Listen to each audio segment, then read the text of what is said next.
Bora para Brasília entender um pouco desse movimento hoje com a repórter Ruth Moraes, que tem apuração, e para saber exatamente qual é essa restrição. Ruth, boa noite para você. Uma semana começando já naquele jeito, extremamente agitada, com coletiva sem o ex-presidente, mas acompanhamos durante a tarde ali os deputados, enfim, os congressistas ligados a ele, falando diretamente.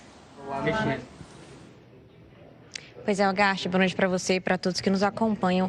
O ministro Alexandre de Moraes, do Supremo Tribunal Federal, ele esclareceu a determinação das medidas cautelares impostas ao ex-presidente Jair Bolsonaro na semana passada. E de acordo com esse esclarecimento, Bolsonaro está proibido de dar entrevistas que sejam transmitidas ou transcritas em qualquer plataforma digital, rede social aqui, dele próprio ou de terceiros. E caso haja violação dessas medidas, o Bolsonaro pode ter a decretação da prisão preventiva.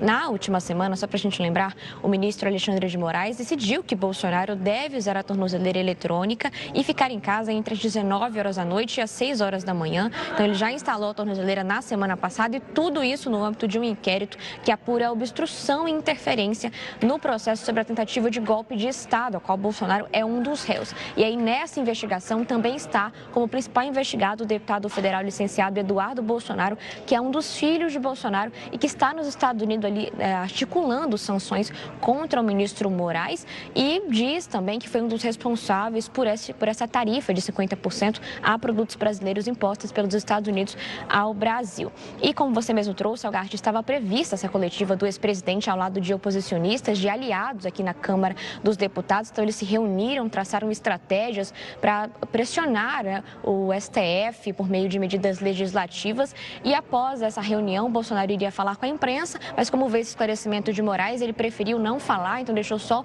os aliados falarem. Mas após a coletiva, eles se reuniram novamente e o ex-presidente, no momento em que estava deixando a Câmara dos Deputados, ele decidiu falar com a imprensa no meio do caminho mesmo, mostrou a tornozeleira eletrônica pela primeira vez e afirmou que não roubou os cofres públicos, não matou ninguém, não traficou ninguém, mas que mesmo assim estava usando o equipamento. Ele disse que a tornozeleira é o símbolo da máxima humilhação do Brasil e que a instalação da tornozeleira é uma covardia. A saída de Bolsonaro, inclusive, gerou um tumulto na Câmara dos Deputados, porque tinham vários aliados, vários apoiadores. Então, alguns colegas da imprensa foram empurrados. Tem uma mesa aqui no meio do Salão Verde, onde a gente está, que é o patrimônio da casa. Ela foi quebrada no meio desta confusão.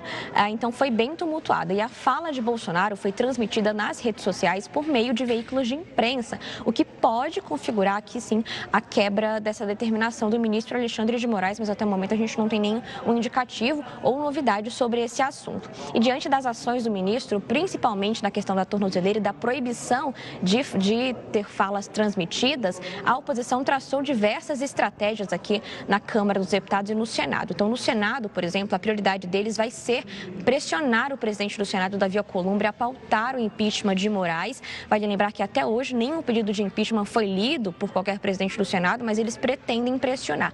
E na Câmara, a prioridade segue sendo a anistia, mas agora eles querem uma anistia a Bolsonaro e a aliados do 8 de janeiro ampla e restrita, além de uma proposta de emenda à Constituição que muda as regras do foro privilegiado. Então, eles tentam com isso fazer com que os processos contra parlamentares não vão direto mais ao STF, mas que sejam distribuídos para a justiça dos tribunais regionais. Então, essa é a estratégia que eles traçaram aqui, Algarve.